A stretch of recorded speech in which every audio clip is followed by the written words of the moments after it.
This is the last episode today.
Welcome back to Yogaxpress, your virtual stretch clinic that helps you move the body to still the mind.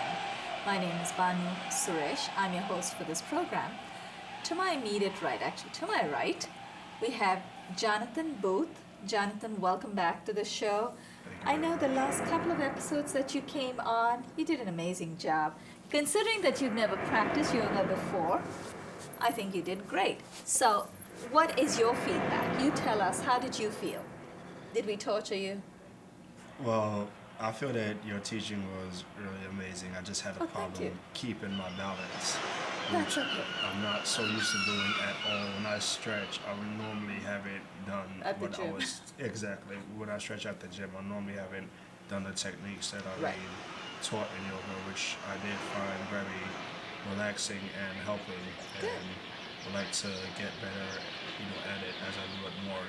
So next time you go to the gym, you're going to practice your stretches before your workout. You're going to do your workout, and then you're going to do the yoga stretches. Yes, Okay, good. definitely, and I'm gonna make a commitment to that. Okay, that's wonderful. It's great to have you back, Jonathan. I'm happy. And remember one thing, actually, we're trying to remember a lot of things, but it's okay to fall out of a posture. The important thing is to get back into the posture. Because what it is, yoga is not just about the physical side. We just use the physical aspect of it to help take us to other levels, to develop other attributes within ourselves. So when you fall out of a posture and you get right back in, it shows perseverance. It just shows that you are out to achieve what you set out to achieve. So think of it in those terms, not about falling out.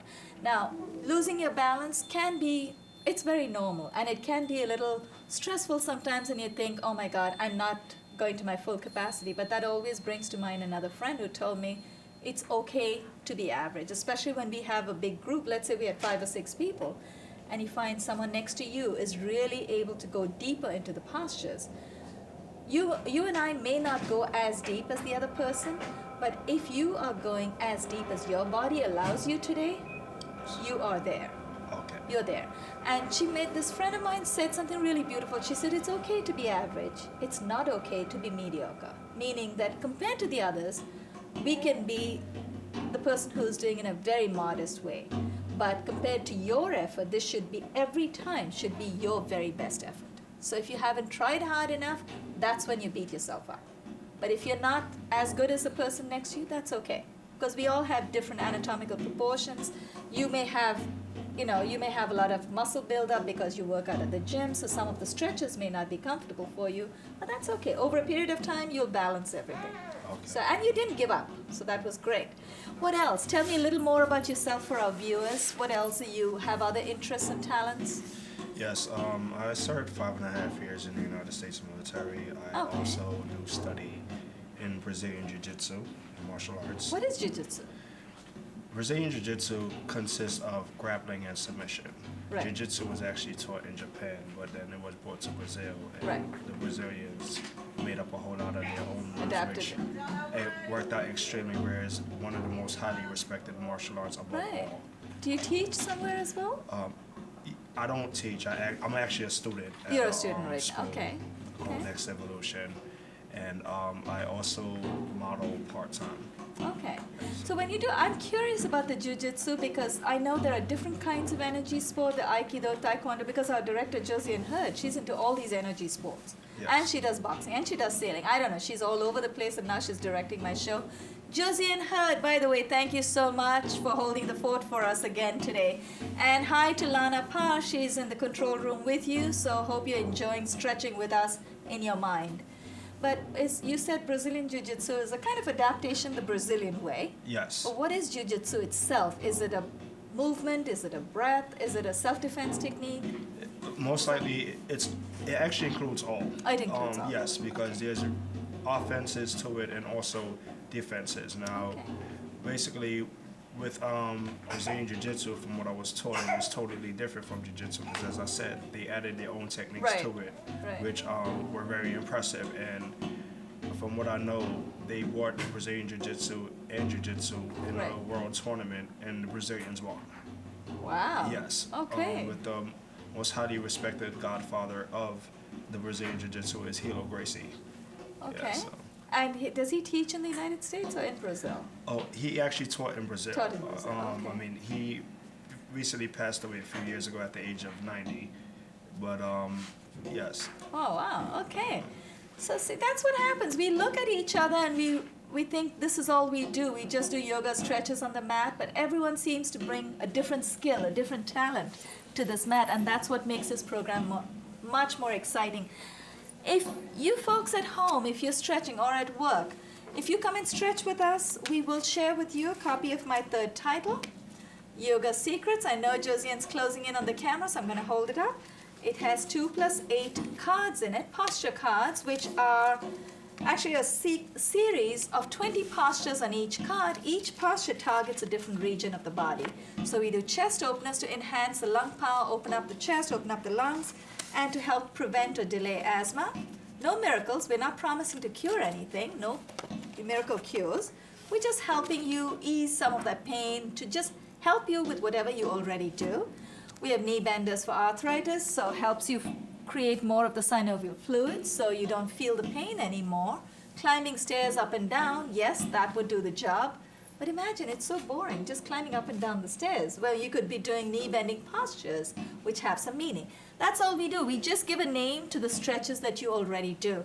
We'll also share with you a postcard, a very simple sequence, 48 called 48 plus, 48 basic low impact stretches that target different regions of the body, target 32 major muscle groups, glands, and organs in under 20 minutes. I keep saying under 20 minutes. When you practice at home, you'll find if you know what the next posture is, the sequence just flows, and you can do it in 20 minutes. Now, in a few moments, we're going to have Talisa Michela join us on this mat.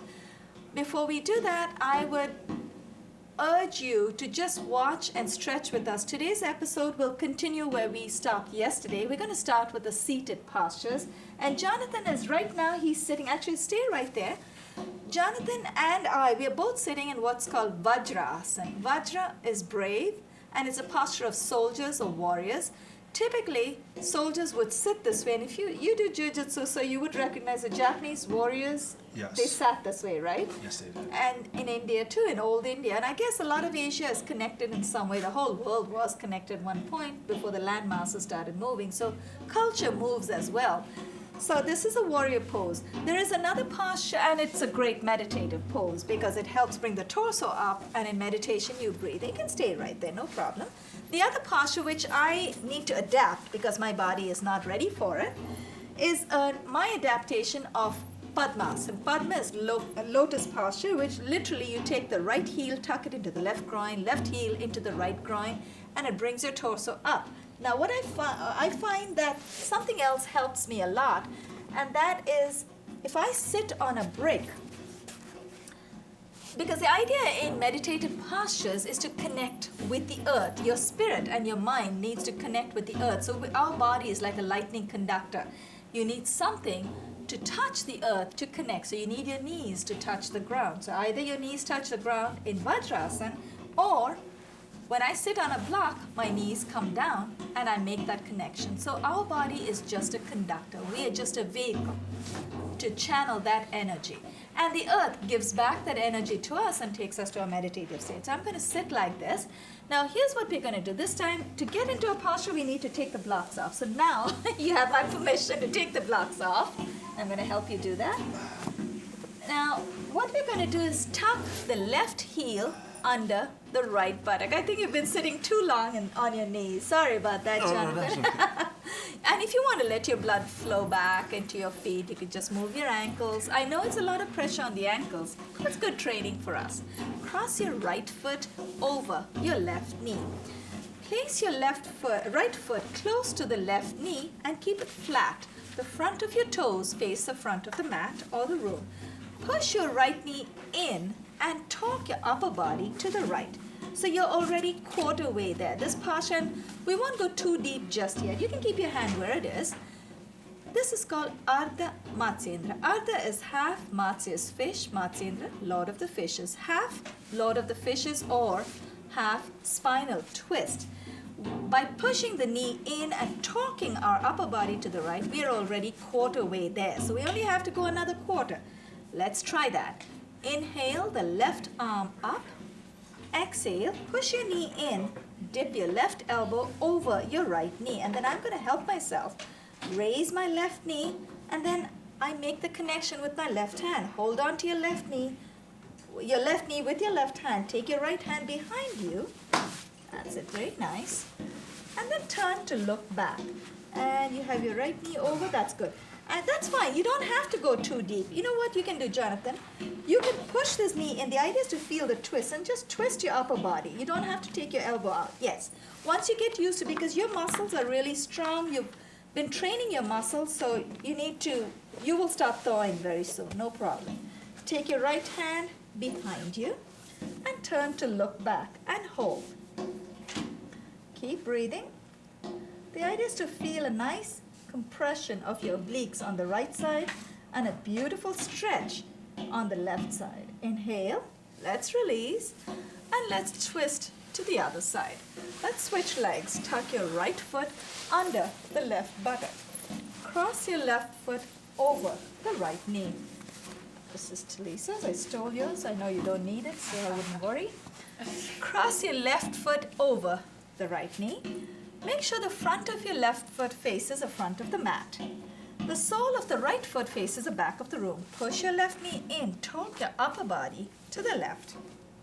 Hold on to your left knee with your left hand. Inhale the right arm up. Exhale. Dip your right elbow over the left knee. And you don't have to go, very nice, you don't have to go all the way. You don't have to hold on to your right knee. You can place your right palm on your outer left thigh. Now I'm going to help myself and hold on to my right knee. Otherwise I come undone, so I've got to connect myself. And then turn to look back on the left side and hold it.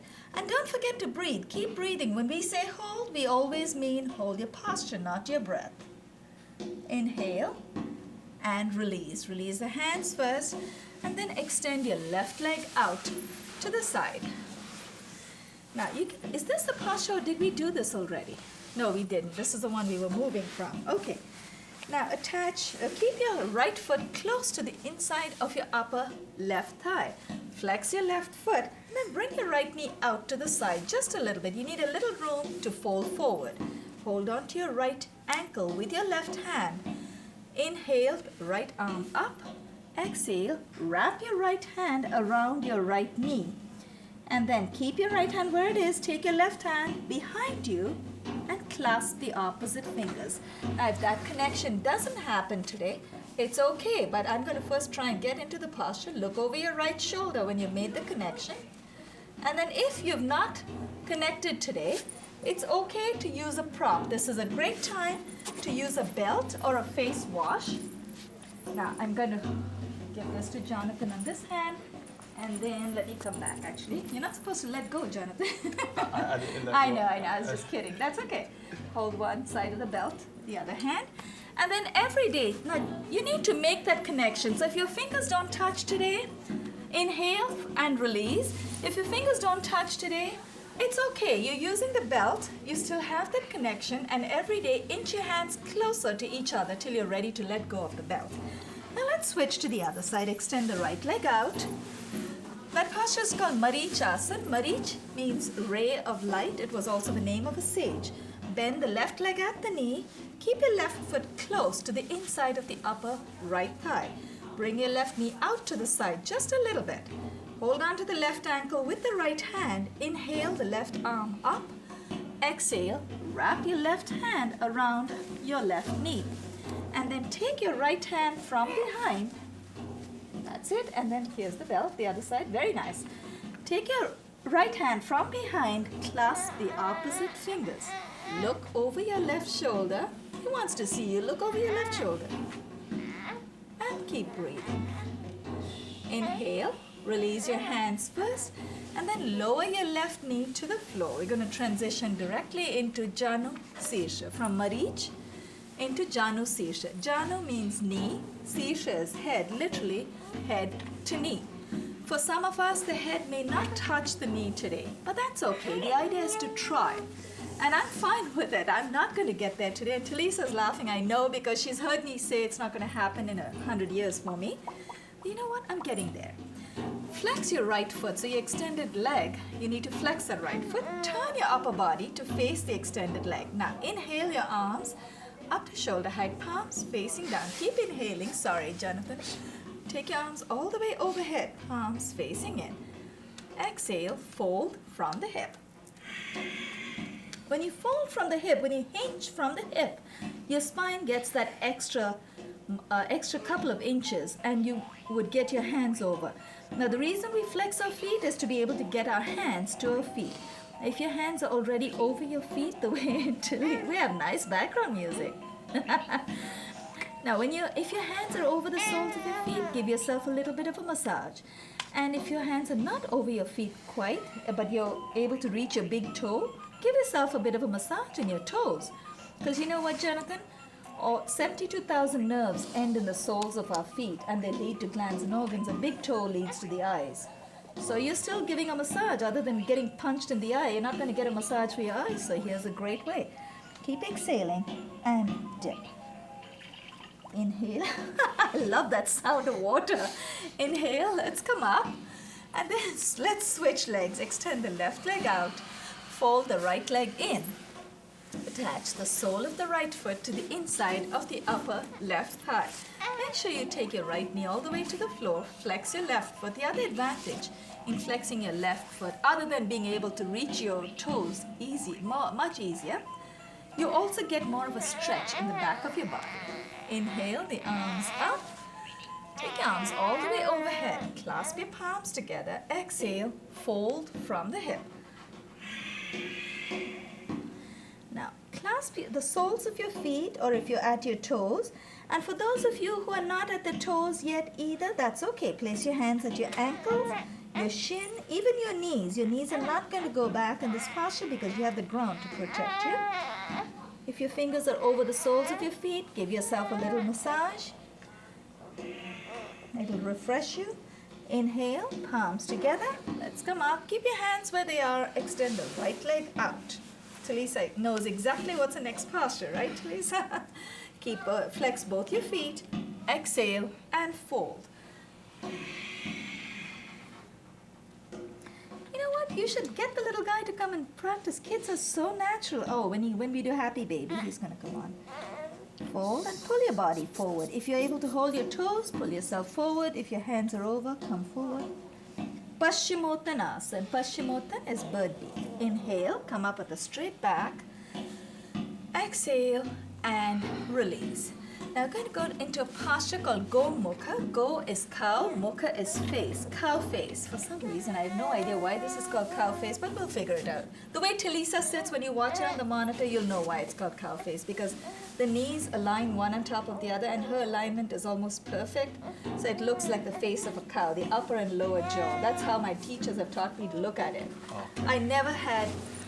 I could never figure out why it was called cow face, but when you watch her on the monitor, you'll see. But anyway, tuck your left foot under your right buttock, cross your right foot over your left knee. Now this time, the soles of both your feet face the back of the room. Now, for those of you who feel comfortable doing this, you want to try and align your knees one on top of the other. For me, it's a little bit tight, so we sit at tables and chairs all the time, so it's a little tight. No excuses, I'm getting there. Now, the knee aligned one on top of the other is supposed to remind you of a cow or the face of a cow. Right knee is up. Inhale the left arm up. Exhale, dip your left hand behind the base of your neck. Take your right hand from behind. Clasp the opposite fingers. This is another time when you could really use a prop. Feel free to use a face wash or a yoga belt. Once you make that connection, open up your chest, lift your chin up, and hold. And the elbows are supposed to remind you. Very nice. Good. Jonathan, why don't you turn around? Show them how to use the belt. Yeah, don't worry about the legs. You just want to show them the hands this time. And if you watch Jonathan, see how he's got, you can see it in profile, beautiful. See how he's got both his hands connected with the belt. So every day, inch your hands a little closer to each other till you're ready to let the belt go. Inhale, release your hands, and let's switch legs. Cross to uncross your legs, and then tuck your right foot under the left buttock.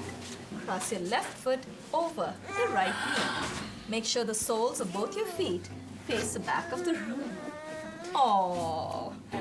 Now you want to make sure, and you might find this too, that one side cooperates a lot more. I find this side of my body feels a little more flexible. Yes. The other side felt tight. You feel that too, Yes, right? yes. And it's perfectly natural because I'm gonna leave now for a second. that's fine. I understand. You want to just do the other side before you go though. Or do it later. Make sure you stretch the other side. No problem.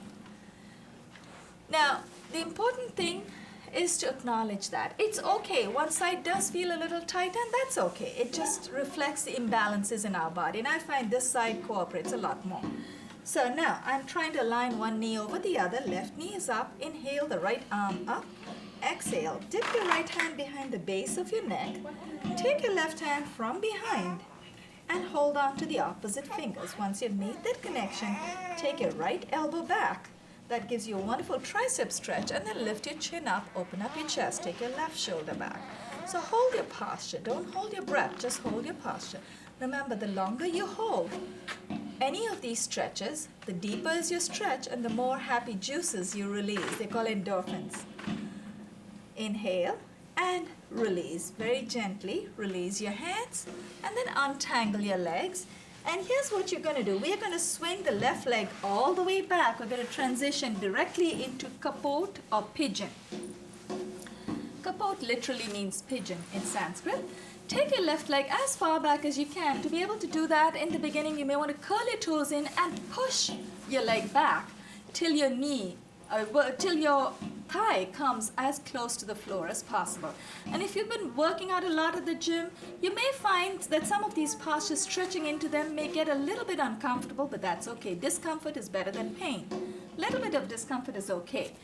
Now, traditionally, the heel tucks itself into the groin to give ourselves a little bit of a massage. But these days, because we are all so physically conscious, you want to get more of a muscle stretch. So we try to wiggle our right foot forward.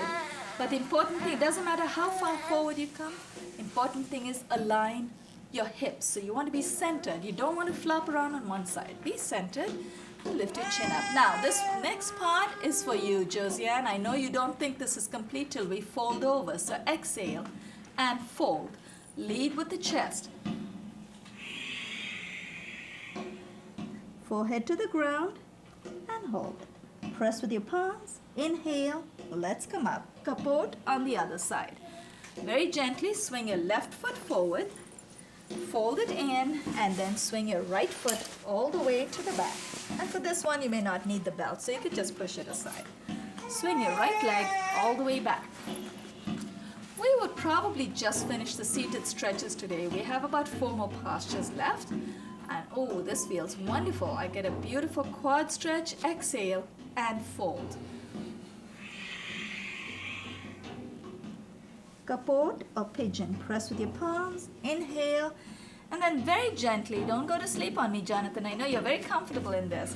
Very gently glide your knee, right knee back under your buttocks, and let's sit on our buttocks for the next posture. From capote, we're going to take you through Maha mudra. Maha or mahan is grand. Mudra is gesture. It's called grand gesture simply because a whole body folding forward is in itself a gesture. So it's a gesture of humility, a gesture of just humility is the right word for humble, right? Is that the right adjective? Okay. Take your hands from behind, clasp the opposite elbows. Now, open up your chest, take your shoulders back, exhale, and fold. Again, lead with the chest. You could take this one step further by doing what's called a reverse namaste. So basically, you clasp your palms together behind your back. You could do it while you're seated. You could do it right now. And then you fold over. Inhale, engage your low back, and let's come up. Exhale and relax. Bring your legs out in front of you. Let's extend our legs out. We're going to take you through a very simple looking but very intense posture. Let's turn to face the front left of the mat. Josiane will probably pick us up in profile, so this will be good. Now the trick in this, we're going to raise our legs. Our arms will go out and our legs are going to be raised. But the trick is not to use your quad muscles. A lot of us have very strong legs. The trick is to use your low abdominal muscles to take your legs up because all muscles are connected. You're a person who works out at the gym, so you know that, right? Yes. You stretch one muscle, you strengthen another. So when you use your low abdominal muscles, it will pull your legs up. So let's try that. Inhale the arms up to shoulder height, palms facing in. Paripurna Nav. Paripurna is overflowing or full. Nav is boat. It's a full boat. Inhale, engage your low abdominal muscles. Inhale and lift. It's okay if you don't go too high. The idea is to use the correct muscles. Exhale and release very gently. We're down. And now directly into Baddha Kona or Kabla. Fold both the legs in. Soles of both your feet attached to each other. Clasp your feet with your hands and then tuck your heels into the groin area. Now this is a great posture for you to be using a prop. For some of you, your knees may not come down all the way. Don't worry, that's okay. Don't get too disappointed. You could use a block. When you sit on the block, your knees come down. So there are little tips and tricks that you can use to help your body make the most of its own capacity. So you don't have to worry if you don't go too deep. Use a little help. Now this is one of my favorites because it's also very comfortable for me. I'm not, in any of the postures, I don't really get fully into it, but this one, I love it. Exhale and fold. Once again, lead with the chest. It takes you deeper. Inhale, let's come up. And then go directly into a seated squat. This is called Baddha Kona. Baddha is bound, Kona is angle. Literally, cobblers in India sat in this posture, so they literally translated it in English and they call it cobbler posture in North America. But cobblers in India would sit like this, have this big metal nail, hammer away at your footwear. At the end of it, whether you can wear your footwear or not, the job's done. But this is how they sit. Now we're going to go into a seated squat called Malasana. So let's come up. Heels are closer than the toes, so the toes are out. Press your palms in. Push your knees out to the side. Now this is a posture that can feel a little uncomfortable, especially in the ankles, but over a period of time, you will find this can be very relaxing. It's a good pelvic opener. It's also great for your ankles. And then lift your chin up, open up your chest, and hold. Exhale and release. Let's extend our legs out in front of us. I do believe I may have seen the titles rolling. I'm not sure if I missed it. I'd like to thank our crew, our one-person crew, Josiane Hurd, our director. Roberta Espinel, thank you for the studio lights and the sound system. Body music by Cesar De Para. And opening track from